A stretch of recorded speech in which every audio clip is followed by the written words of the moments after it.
Hello student, study class में आप लोग का स्वागत है। पहले लेक्चर को आप लोगों ने बहुत अच्छा अप्रिशिएट किया, तो इसलिए हमने दूसरा लेक्चर तैयार किया है कॉन्स्टिट्यूशन के कुछ इंपॉर्टेंट प्रोविजन के ऊपर। ठीक है बच्चों, अलग अलग एग्जामों में, अलग अलग सिविल सर्विस एग्जाम में and state civil service exam में भी क्वेश्चन पूछ चुका है। तो एनसीईआरटी से मैंने समरी निकाला है कुछ इंपॉर्टेंट प्रोविजन का। आप लोग को अच्छा लगेगा तो हमारे चैनल को सब्सक्राइब जरूर कीजिएगा and comment and like and कुछ सजेशन देना होगा तो जरूर सजेशन दिए आप लोग दीजिए। ओके बच्चों, तो हम लोग स्टार्ट करते हैं कुछ इंपॉर्टेंट प्रोविजन। पहला हम स्टार्ट करते हैं आयरलैंड से कि भारत ने आयरलैंड से क्या लिया है। तो आयरलैंड, जिसको हम आयरिश कॉन्स्टिट्यूशन कहते हैं, यहाँ से हमने लिया है directive principle of state policy लिया है, डीपीएसपी शॉर्टकट में हम इसे कहते हैं। तो directive principle of state policy हमने आयरलैंड से लिया है। और हम अपने कॉन्स्टिट्यूशन के बारे में बात करें तो directive principle of state policy article 36 से लेकर आर्टिकल 51 के अंदर आता है, और ये कॉन्स्टिट्यूशन के पार्ट 4 के अंदर आता है बच्चों। ठीक है, तो आर्टिकल 36, 37, 38 सो ऑन 51 तक ये सारे के सारे directive principle of state policy के अंदर आता है। ये पार्ट 4 है कॉन्स्टिट्यूशन का, याद रखना। एग्जाम में पूछ लेता है कि directive principle of state policy constitution कौन से पार्ट में आता है एंड कौन कौन सा आर्टिकल है। तो 36 से लेकर 51 जितने भी आर्टिकल है वो सारे directive principle of state policy के अंदर आता है। ओके, अब नेक्स्ट स्टार्ट करते हैं। Directive principle of state policy के हिसाब से कोई भी स्टेट लॉ बनाता है तो इसको कोर्ट इन्फोर्स नहीं कर सकता है जबरदस्ती, क्योंकि ये मॉरल वैल्यू होता है स्टेट का। और ये एक तरह से कह सकते हैं स्टेट के पास फंडामेंटल, जैसे एक आम सिटीजन के पास फंडामेंटल राइट्स होता है, तो स्टेट के पास जो फंडामेंटल राइट्स होता है वो directive principle of state policy के अंडर आता है। ठीक है, ओके, देखते हैं बच्चों आगे नेक्स्ट। तो स्टेट इसको अपने लोगों के हित के लिए, जैसे clean air, clean water, adult free food and uniform civil code, slaughter ban, liquor ban, different provision, ये सारे directive principle of state policy के अंदर आता है। और कोर्ट, कोई भी कोर्ट इसको इन्फोर्स नहीं कर सकता फोर्सफुली। अब मैं कुछ इंपॉर्टेंट आर्टिकल के बारे में बात करूंगा जो directive principle of state policy के अंदर आता है और डिफरेंट एग्जामों में पूछ चुका है। Even Bihar public service commission में भी पूछ चुका है। अब कुछ जिसकी पॉसिबिलिटी एग्जाम में आने का 90% के आसपास, क्योंकि अलग अलग न्यूज चैनल में इसके बारे में डिबेट हुआ था। तो पहले मैं बात करता हूँ आर्टिकल 47। आप जानते हो कि बिहार में शराबबंदी किया गया है। ठीक है, तो प्रोविजन ऑफ लिकर या इंटॉक्सिकेटिंग सब्सटेंस जो बैन किया जाता है वो आर्टिकल 47 के अंडर किया जाता है। इंपॉर्टेंट आर्टिकल है, ये एग्जाम में पूछता है बच्चों, तो ध्यान से आर्टिकल 47 आप याद कर लेना। प्रोविजन ऑफ लिकर या ड्रग्स या कोई भी इंटॉक्सिक मटेरियल जो बैन किया जाता है वो आर्टिकल 47 का यूज करके बैन किया जाता है।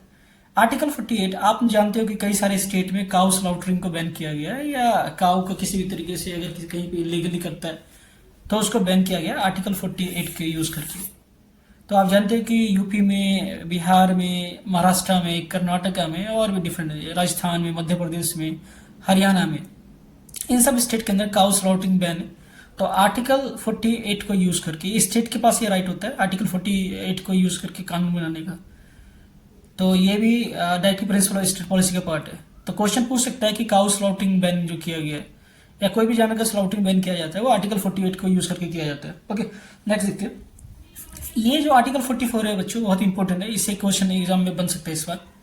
ठीक है, क्योंकि डिफरेंट न्यूज में और पॉलिटिकल लीडर्स ने, अपोजिशन एंड रूलिंग लीडर्स, वो सब इस पर डिबेट कर चुके हैं यूनिफॉर्म सिविल कोड के बारे में। आप लोगों ने सुना होगा यूनिफॉर्म सिविल कोड के बारे में, जो बच्चे एक्टिव रहते हैं न्यूज में या फिर पॉलिटिकल डिबेट में। ठीक है, तो यूनिफॉर्म सिविल कोड जो कोई भी स्टेट अगर इस पर कानून बनाता है तो आर्टिकल 44 को यूज करके बनाएगा। आप जानते हो कि गोवा ही एक ऐसा स्टेट है जहां पे यूनिफॉर्म सिविल कोड अप्लाई होता है पुर्तगालिस के समय से ही। तो वही एक स्टेट एग्जिस्ट करता है और अभी के वक्त डिफरेंट स्टेट इस पे कानून बनाने की कोशिश कर रहा है। और एक तरह से कह सकते हैं कि यूनिफॉर्म सिविल कोड को यूज करके कई सारे स्टेट माइनॉरिटी के साथ डिस्क्रिमिनेशन करने की भी कोशिश कर रहा है, क्योंकि हमारे देश में अंदर कोई यूनिफॉर्म लॉ है नहीं इसके ऊपर। तो स्टेट एक तरह से डिस्क्रिमिनेट करने की कोशिश करता है माइनॉरिटीज या मार्जिनलाइज लोगों को। तो ये याद कर लो कि अगर कोई भी स्टेट यूनिफॉर्म सिविल कोड लेके आएगा तो वो आर्टिकल 44 के अंदर आता है और directive principle of state policy के अंदर आता है, जो हमने आयरलैंड से लिया है। बस ये आप लोग याद कर लो, आप पॉलिटिक्स में मत जाओ। नेक्स्ट हम बात करते हैं, हमने ब्रिटानिया गवर्नमेंट से क्या लिया, ब्रिटिश कॉन्स्टिट्यूशन से हमने क्या कैरी किया। तो पहला first pass the post system, ये एक तरह से इलेक्शन का सिस्टम होता है दुनिया भर में किसी भी देश के अंदर जो लोकतांत्रिक या लोकतांत्रिक ढांचे पे चुनाव करवाते हैं तो दो तरीके से चुनाव होता है। एक होता है first pass the post system और दूसरा होता है प्रोपोर्शनल रिप्रेजेंटेटिव सिस्टम। तो इंडिया ने first pass the post system लिया है, ब्रिटेन से लिया है। इसमें होता है क्या है कि जो लोग 18 साल से ऊपर जिसके पास वोटर आईडी कार्ड है तो वो वोट देते हैं पॉलिटिकल लीडर्स को, कैंडिडेट को, ना कि पार्टी को।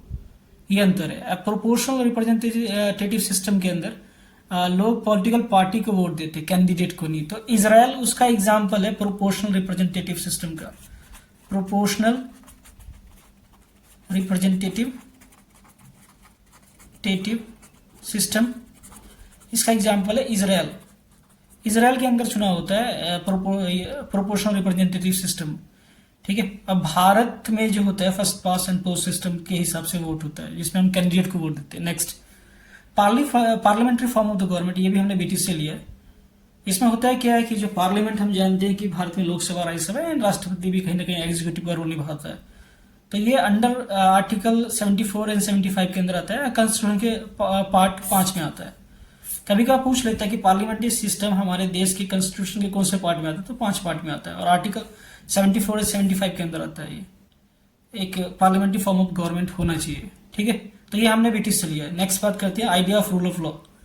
रूल ऑफ लॉ का मतलब होता है कि कोई भी स्टेट या कोई भी सेंट्रल गवर्नमेंट या कोई भी डीएम, कोई भी सीएम या फिर डीएसपी या एएसपी एंड मजिस्ट्रेट कोई भी लॉ इम्प्लीमेंट करता है तो रूल ऑफ लॉ के हिसाब से होना चाहिए, मतलब कि पूरा रूल ऑफ लॉ के प्रोसीजर को फॉलो करना चाहिए। तो ये आर्टिकल 40 के अंदर आता है, ये फंडामेंटल राइट के अंदर भी आता है।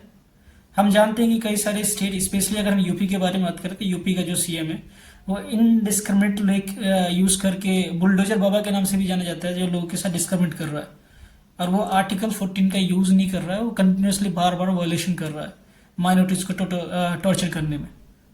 तो आर्टिकल 14 या रूल ऑफ लॉ प्रोसीजर जो होता है आर्टिकल 14 के अंदर आता है। ये भी हमने ब्रिटिश से गवर्नमेंट की कॉन्स्टिट्यूशन से प्रोविजन लिया है। ओके, नेक्स्ट बात करते हैं इंस्टीट्यूशन ऑफ स्पीकर। एक स्पीकर होना चाहिए और आप जानते हो कि स्पीकर का रोल क्या होता है। स्पीकर जनरली एक तरह से कह सकते हैं कि मॉनिटर का काम होता है उसका, जैसे क्लास में मॉनिटर क्लास को शांत कराता है।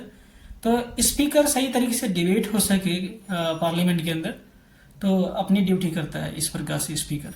लोकसभा की बात करें तो आर्टिकल 94 के अंदर आता है इंस्टीट्यूशन ऑफ स्पीकर। राज्यसभा के बारे में बात करें तो आर्टिकल 64 और 89(1) के अंदर आता है राज्यसभा के स्पीकर की ड्यूटी। और राज्यसभा का स्पीकर जो होता है वाइस प्रेसिडेंट होता है इंडिया का, और वो उसे हम एक्स ऑफिशियो चेयरमैन भी कहते हैं, वाइस प्रेसिडेंट ऑफ इंडिया को। नेक्स्ट हम बात करते हैं law making procedure. Law making procedure ये भी हमने ब्रिटानी गवर्नमेंट से लिया है, मतलब कि ब्रिटिश सरकार से लिया है। ये आर्टिकल 245 के अंदर आता है। ये एक तरह से लिमिट करता है state government and central government के पावर को, कि स्टेट गवर्नमेंट और सेंट्रल गवर्नमेंट किस किस प्रोविजन में लॉ बना सकता है और किस किस प्रोविजन में लॉ नहीं बना सकता। जैसे आप लोग जानते होंगे कि केरला का एक केस आया था, केशवानंद भारती केस, लगभग 11 या 13 जजों का जजमेंट था, जिसमें ये कंक्लूजन निकला था कि कोई भी गवर्नमेंट फंडामेंटल राइट को वायलेट नहीं कर सकता या फंडामेंटल राइट को अमेंड नहीं कर सकता। तो एक तरह से स्टेट गवर्नमेंट और स्टेट सेंट्रल गवर्नमेंट के पावर को लिमिट किया गया था इस जजमेंट के द्वारा, केशवानंद भारती केस। तो ये आर्टिकल 245 लिमिटेशन करता है power state government and central government के पावर को। नेक्स्ट बात करते हैं आर्टिकल 246 के बारे में। आर्टिकल 246 डील करता है कि कोई भी स्टेट गवर्नमेंट, सेंट्रल गवर्नमेंट या डिफरेंट गवर्नमेंट के पास टोटल कितने सब्जेक्ट होंगे। तो हमने कॉन्स्टिट्यूशन में पढ़ा कि हमारे देश के अंदर 3 सब्जेक्ट होता है, जो आर्टिकल 246 के अंदर आता है। यूनियन लिस्ट, मतलब कि सेंट्रल गवर्नमेंट, इसको सेंट्रल गवर्नमेंट भी कहा जाता है या सेंट्रल लिस्ट भी बोला जाता है, सेंट्रल लिस्ट।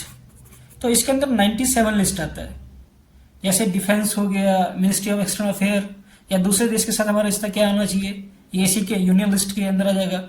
सिटीजनशिप्स के बारे में अगर हमें जानना है आर्टिकल 6 से लेकर आर्टिकल 11, तो ये भी यूनियन लिस्ट के अंदर आ जाता है। सिटीजन के लिए क्या लॉ होना चाहिए, कौन इंडियन सिटीजन होगा, ये भी यूनियन लिस्ट के अंदर आ जाता है। इंफॉर्मेशन टेक्नोलॉजी, ये भी यूनियन लिस्ट के अंदर आ जाता है। अगर हम बात करें परमाणु संयंत्र, ठीक है, या atomic power, defence, aeronautical engineer, satellite, ISRO, ये सारे के सारे यूनियन लिस्ट में आ जाता है। नेक्स्ट हम बात करते हैं स्टेट लिस्ट। स्टेट लिस्ट में क्या होता है कि स्टेट कौन कौन से प्रोविजन में लॉ बना सकता है, कौन कौन से सब्जेक्ट में। तो टोटल 61 सब्जेक्ट है जहां पे स्टेट कानून बना सकता है, जैसे education, police, law and order, next property, agriculture, ये सारी सारी स्टेट लिस्ट में आता है। नेक्स्ट थर्ड बात करते हैं कांग्रेंट लिस्ट। कांग्रेंट लिस्ट में टोटल 52 लिस्ट होता है। इसमें होता है क्या है कि state government and central government दोनों मिलके प्रोविजन बनाती है लॉ, जो एजुकेशन में भी हो सकता है, एग्रीकल्चर में भी हो सकता है, और भी डिफरेंट सब्जेक्ट में हो सकता है, जहाँ पे एक स्टेट या दूसरे स्टेट के अंदर कुछ कन्फ्लिक्ट पैदा होता है। तो इस केस में सेंट्रल गवर्नमेंट स्टेट गवर्नमेंट मिलकर प्रोविजन बनाता है, जो कांग्रेंट लिस्ट के अंदर आता है। ओके बच्चों, आप लोगों को अच्छा लगेगा हमारा पॉलिटिकल क्लासेस, तो हमारे चैनल को जरूर सब्सक्राइब कीजिएगा, कमेंट कीजिएगा, एंड अपने दोस्त जो आपका तैयारी कर रहे होंगे बीपीएससी या सिविल सर्विस का, तो उनको फॉरवर्ड कीजिएगा हमारा वीडियो। नेक्स्ट देखते हैं, हमारे देश के अंदर एक और चीज हमने ब्रिटेन से लिया है कि कॉन्स्टिट्यूशन के अंदर कोई भी अमेंडमेंट किया जाता है, मतलब कि बदलाव, तो ये भी डिफरेंट एग्जाम में पूछ चुका है बच्चों आर्टिकल। एक तरह से मान लो कि मैंने एनसीईआरटी का समरी निकाल दिया प्रोविजन के लिए, तो आर्टिकल 368 का यूज किया जाता है कॉन्स्टिट्यूशन में बदलाव करने के लिए। कॉन्स्टिट्यूशन में जो बदलाव होता है 3 तरीके से किया जा सकता है। पहला, अगर कुछ ऐड करना है हमारे कोई भी आर्टिकल के अंदर या सेक्शन के अंदर, तो एडिशन किया जाता है। दूसरा, वेरिएशन, कोई चेंज लाना है। तीसरा, रिपेल करना है। जैसे आप जानते होंगे कि अंग्रेज के समय में अगर कोई भी आंदोलनकारी आंदोलन करता था, तो ब्रिटिश गवर्नमेंट सेक्शन 124A का यूज करता था देशद्रोही के लिए। आज भी ये सरकार, चाहे कांग्रेस सरकार हो या बीजेपी सरकार हो, आर्टिकल 124A का यूज करता है लोगों को प्रताड़ित करने के लिए। जो लोग सरकार के अगेंस्ट या सरकार कुछ अपना अलग राय रखता है, उसको प्रताड़ित करने के लिए देशद्रोह का कानून लगा दिया जाता है। यह है सेक्शन 124A, ये भी एग्जाम में पूछ चुका है। ठीक है, तो गवर्नमेंट जो है इसको भी अमेंड कर सकता है या इसको रिपेल कर सकता है। बहुत बार इसका डिमांड हुआ है कि भारत सरकार को सेक्शन 124 को रिपेल कर देना चाहिए, अंग्रेजों के द्वारा एक तरह से भेदभावपूर्ण वाला कानून है। मगर कोई भी स्टेट गवर्नमेंट, चाहे हम रूलिंग गवर्नमेंट की बात करें या अपोजिशन में भी कांग्रेस गवर्नमेंट, उसने भी नहीं किया। तो ये लोग किसी न किसी तरीके से सिविल राइट्स के अगेंस्ट काम करते हैं, इसलिए ये नहीं करना चाहते। नेक्स्ट हम बात करते हैं कि अगर कोई भी स्टेट या कोई भी central government law of procedure making या अंडर आर्टिकल 368 का यूज करता है कॉन्स्टिट्यूशन को अमेंड करने के लिए, 368 आर्टिकल का यूज करता है कॉन्स्टिट्यूशन को अमेंड करने के लिए, तो कोर्ट क्वेश्चन नहीं कर सकता। कोई भी कोर्ट, ना स्टेट गवर्नमेंट मतलब कि हाई कोर्ट, ना सुप्रीम कोर्ट, ना कोई डिस्ट्रिक्ट कोर्ट। ओके, तो इसके पीछे रीजन क्या है? क्योंकि यहाँ पे फंडामेंटल प्रोसीजर फॉलो किया जा रहा है कॉन्स्टिट्यूशन को अमेंड करने का, इसलिए क्वेश्चन नहीं कर सकता। हो गया? ठीक है बच्चों, अगर आप लोग को हमारा क्लास अच्छा लगता है तो हमारे चैनल को सब्सक्राइब कीजिए, कमेंट कीजिए, लाइक कीजिए, अपने दोस्तों को शेयर कीजिए जो भी बीपीएससी या फिर डिफरेंट स्टेट एग्जाम की तैयारी कर रहे हैं। मैं आपको स्टैंडर्ड क्वालिटी ऑफ नॉलेज दूंगा। और आप लोग ने जो हमारा फर्स्ट वीडियो दिखा है बहुत ज़्यादा अप्रिशिएशन किया, थैंक यू इसके लिए। हमारे चैनल को जरूर लाइक कीजिएगा बच्चों, धन्यवाद।